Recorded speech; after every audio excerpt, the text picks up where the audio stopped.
Alright guys, what's up? Hidden Wisdom 2020. So what I want to do is I want to walk through Revelation chapter 13 and I want to throw out some ideas on some of the thoughts and ideas that I have that these things can mean. Some of it is self-explanatory, but again, we need understanding to kind of let God reveal things to what he's talking about here.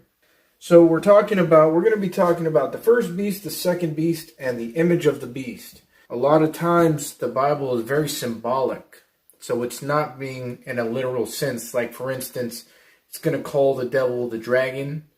It's going to call the man of sin, the son of perdition, the Antichrist, so to speak, the beast. So it's symbolic in a lot of ways. So here we go. Revelation chapter 13.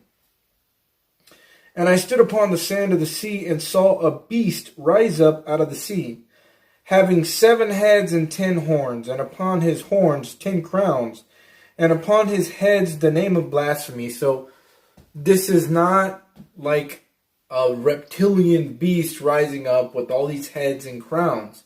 That's symbolic of, nations and kingdoms, right?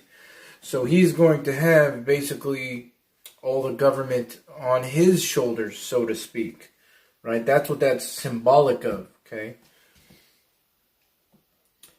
And the beast which I saw, which is the Antichrist, was like unto a leopard, and his feet were as the feet of a bear, and his mouth as the mouth of a lion.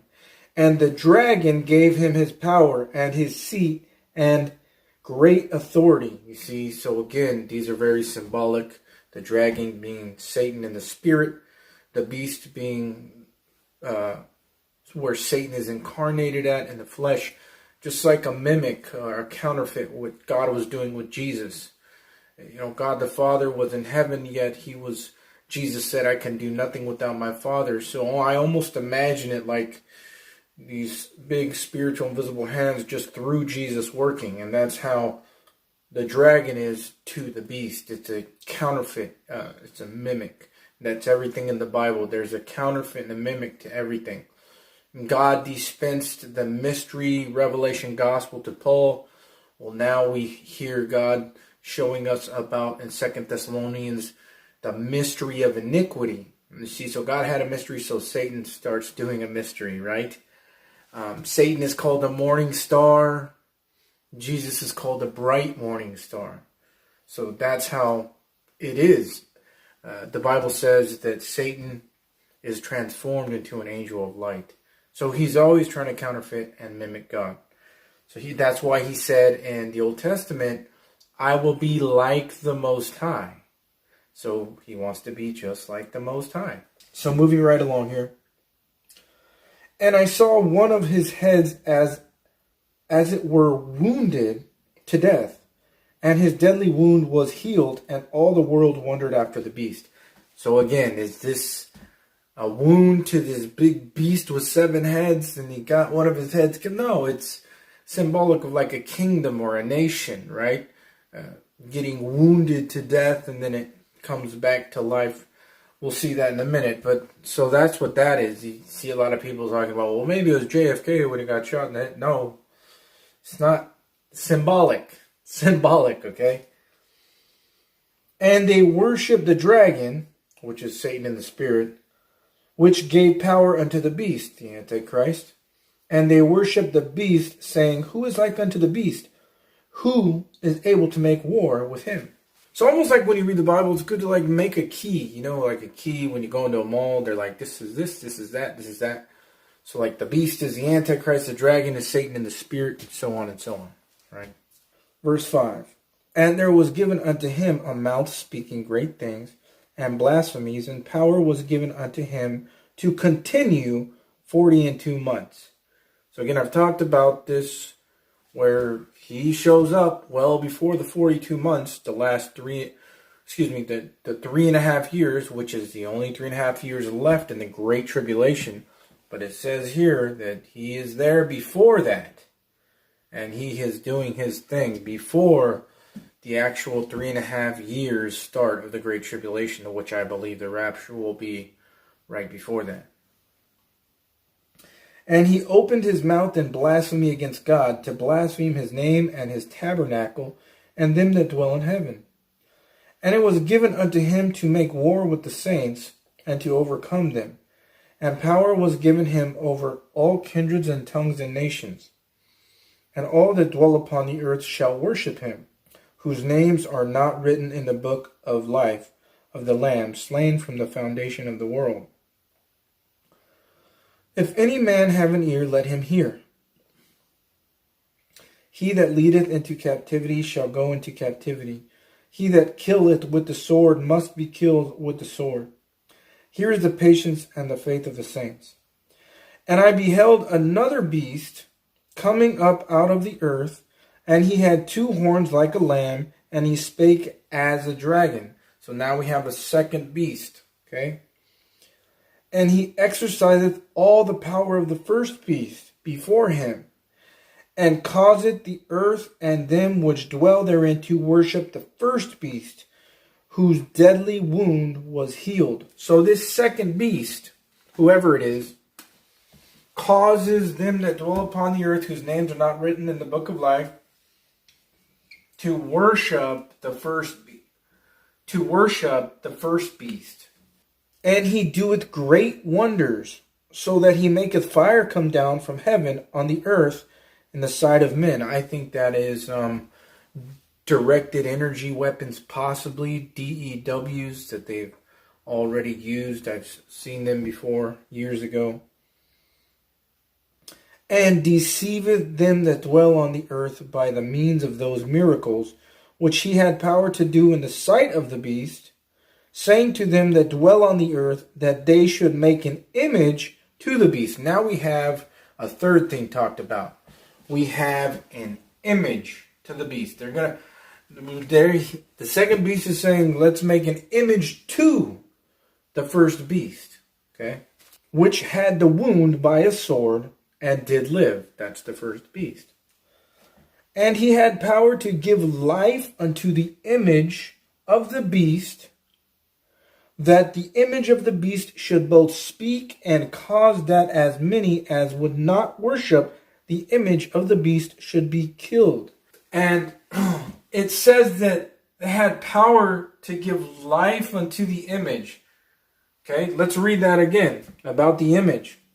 And he had power to give life unto the image of the beast, that the image of the beast should both speak, so the image is speaking, and cause that as many as would not worship the image of the beast should be killed. So this image is going to be caused to speak. Now I want to talk about what the image is. Obviously, a lot of people understand that we are in the age of artificial intelligence, AI.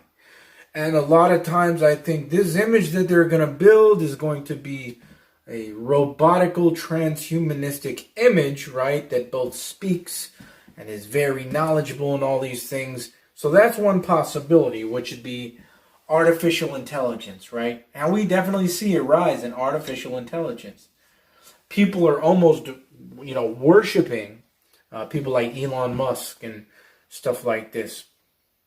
But another thought that I have, that this image could be an image on TV, right? An image on TV. What if they build an image on the television, right?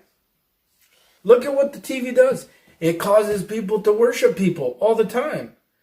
It causes people to worship politicians and celebrities and actors and whatever, right? So that was another idea that I had. Maybe it's not an artificial intelligent being. Maybe it is. Maybe it's just an image. And it's speaking through the television. You see, the Bible was written thousands of years ago. Well, this book was written over 1,000 years ago, over 1,500 years ago. And so when we look at it, we have to connect it to our modern society today. Because we know in the past when they built an image, a lot of times it would usually be like something archaic as far as we know, like a wooden idol or like a metal idol, like in Athens when Paul went to them and they had those things, just stationary things. That's kind of how we think. But we have to match up prophecy with our modern thinking and our modern events, because that's how the Bible is. At that time, that was what that would mean. But now, this has a larger meaning, right? This massive artificial intelligent meaning, or from a television meaning, right? So again, this image, what is it? Is it them, the image speaking through the television, just like they get people to worship, these people in real life just from seeing them on TV? Is that the images that we're looking at? Or is it an artificially intelligent being? Or what if they put the AI image on the television? So it's both, right? So it's both. So again, this image is built. It is built and it speaks.